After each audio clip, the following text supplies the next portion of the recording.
first thing that we need to be thinking about in order to be engaging when sharing scripture is to begin cultivating expression during your memorization and review. We've talked about this. From the moment you start memorizing, you're saying it in different ways. You're beginning to cultivate your understanding, even of how your inflection, of how you're saying it, your intention. You're cultivating that expression with your body, with your face, with your voice as you are beginning the memorization and even into the review process even more.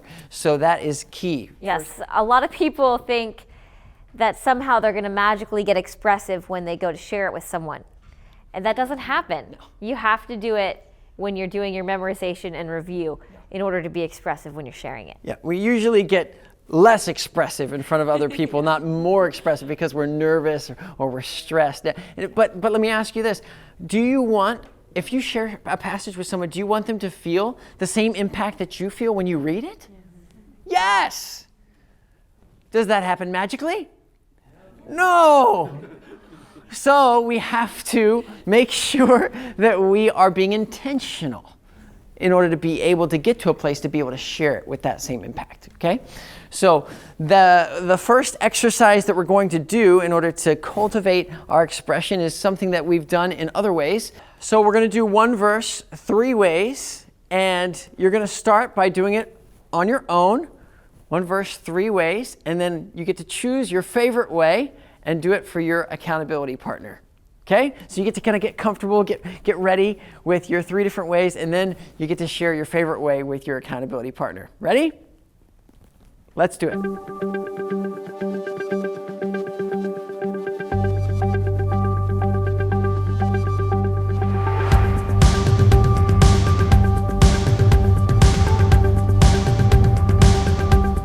All right, so next, we want to be expressive with our voice, face, and body, because each of those kind of takes a little bit of a different focus, right? Sometimes we can be expressive with our voice but not be doing anything with our body or our face. One of the ways that we can practice being expressive in all of these ways is to imagine that we're talking to a little child. Because when we talk to children, we tend to get really expressive, right? And we want to make it so exciting for them, and we want them to engage with us and really feel the emotions we're feeling. And then we talk to adults and we get all boring again, and it doesn't really matter.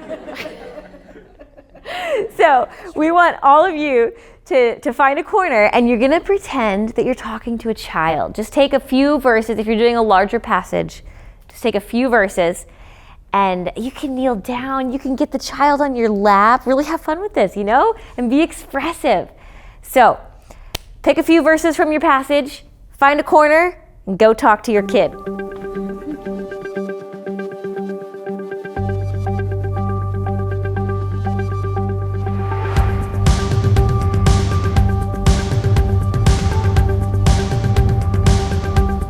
All right, that was some great talking to children. Very expressive. I love that. That was awesome. That was really cool. So now the next thing we need to think about is when in doubt, smile. Okay? Because you get in front of people, especially, and you just you don't smile, or you maybe you don't know what the emotion of this particular verse should be. The Apostle Paul's rambling on about some theological something. Well, what am I supposed to, when in doubt, smile. That's right. So when in doubt, smile. Now, obviously, if you're doing Psalm 51 and it's David lamenting about his sin before God and how wretched of a person he is, and he's confessed, obviously you don't need to smile for that, okay? So there's no doubt what kind of emotion he was experiencing. So, but when in doubt, smile. So your next exercise is going to be the smiling exercise. You're going to take just a handful of verses from your passage, and you are going to say it without smiling at all to your accountability partner here in class. And then you're going to say it again, smiling as big as you can. The whole time. The whole time.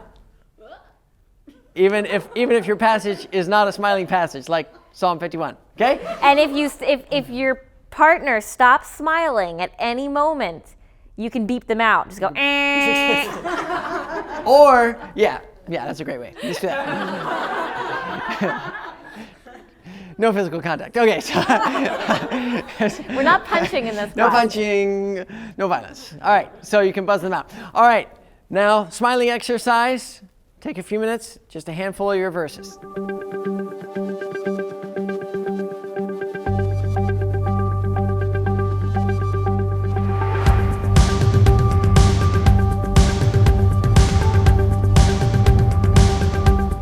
All right. Which one was more engaging? Not smiling or smiling? Smiling. All right. And you guys have some beautiful smiles. Yeah. So the next thing we want to, something we want to avoid when we're quoting is fidgeting. We want to relax. Do you notice when you get up in front of people and you're nervous, we all have these little fidgety tics and habits that we start doing. You may not know what yours is. If you don't, you can you can look in a mirror, or your accountability partner can tell you.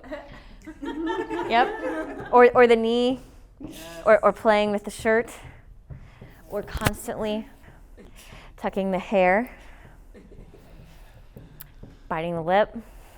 Okay, so if you don't know what yours is, almost everybody's got one. Okay, there's no shame, but it's there. So you want to work on just relaxing and not doing that mindless habit while you're quoting, okay? So when you go home this week, we want you to do the mirror exercise. Stand in front of a mirror and quote, and you're gonna watch yourself. And yeah, it's a little weird, but you're gonna watch all your movements and make sure that you're not doing any of these random fidgety things. And you're gonna practice not doing them. So whatever your fidgety thing is, you have to practice relaxing. Just relax, holding arms at your still. side. And we get to practice it today with your in-class accountability Yes, partners. they're your mirror today. They're gonna be your mirror, okay? So they can either do what you're doing, and then you're like, oh, I'm doing that, or they can buzz you out like you did with the smiling exercise. So your choice, your choice. So just a handful of your verses, and then do the mirror exercise with your accountability partner.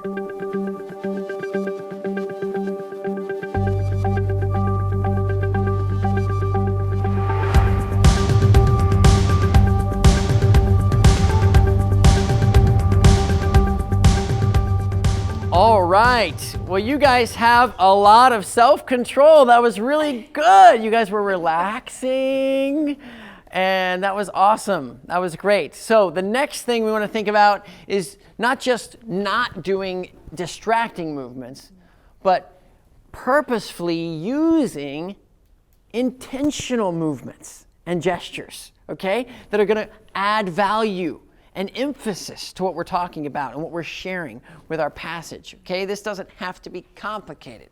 This is very simple, and it's all your style. It doesn't have to be, you don't make gestures like Aaron House. You make gestures like Gary. You make gestures like Beth. You make gestures like you. So it can be something simple. So when you're quoting and you're talking about, for God so loved the world, maybe you would just open your hands and just kind of emphasize that it's everyone, you know? It's an intentional gesture. A non-intentional gesture would be like this: for God so loved the world that he gave his only son. How many people, you see people do that all the time, right? Whoever believes in him would not perish, but have eternal life. Okay? This little box feels really safe, but it's not very interesting. It's called T-Rex arms. Okay? We don't need any of that. You don't need it. Just relax. Just relax. For God, even if you don't use any arms, it's better than using your T-Rex arms. For God so loved the world, you know, that's engaging. You know, but if it's even more engaging if you put your body into it, you know, for God so loved the world. Okay, there's an intentional gesture. Here's the world, okay? Doesn't matter what it is, it's just intentional.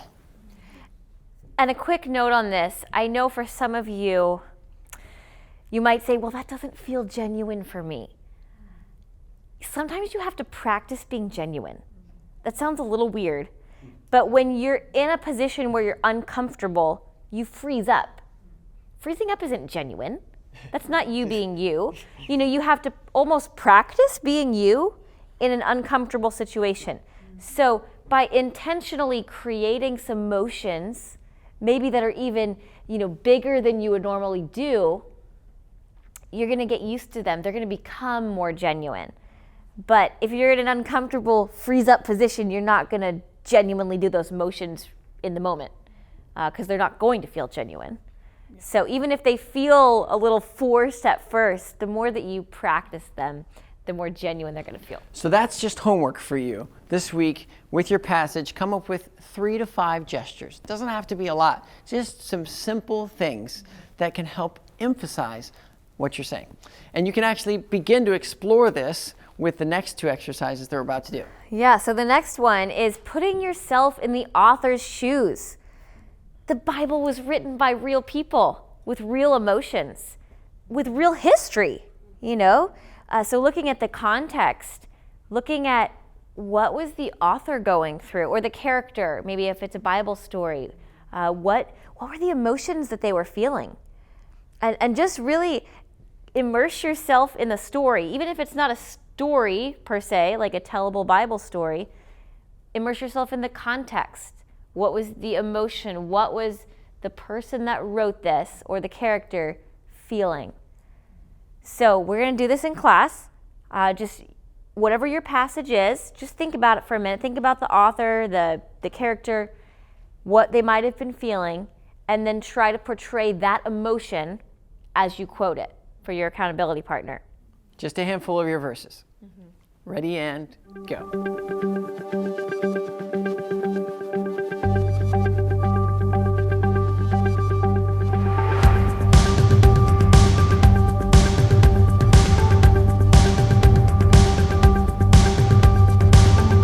Awesome job, guys. You guys are you having fun yet? Yeah. Fantastic. Awesome. Well, our next exercise is to share the passage from your heart, not your mind. Okay, so you may be memorizing and using your brain to memorize, but you need to use your heart to share it. Okay, so we're going to practice doing that. And when you saw me quote Psalm 34, I did this. And all I had to do was go back to that emotional place, that memory of our journey through the miscarriages, to be able to share that from my heart. So you can do the same thing. It's not hard. You just think about, you go back to that place in your mind and in your emotional memory to how this passage has impacted you. And even the life circumstances that have surrounded that passage for you. And share it like you're sharing it with your best friend. So that's what you get to do right now. So take a handful of your verses and share that with your accountability partner here in class as if they were your best friend. Maybe they are now. After going through this class together, becoming a warrior together. Yeah. So, all right, let's do it.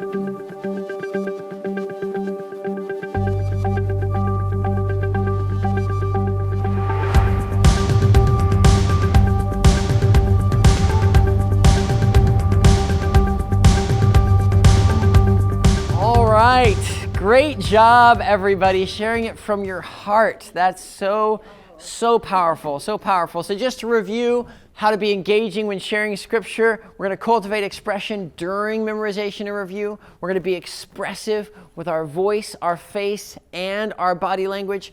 When in doubt, smile, relax, and try not to fidget, right? Use intentional gestures and movements. Put yourself in the author's shoes and share the passage from your heart, not your mind.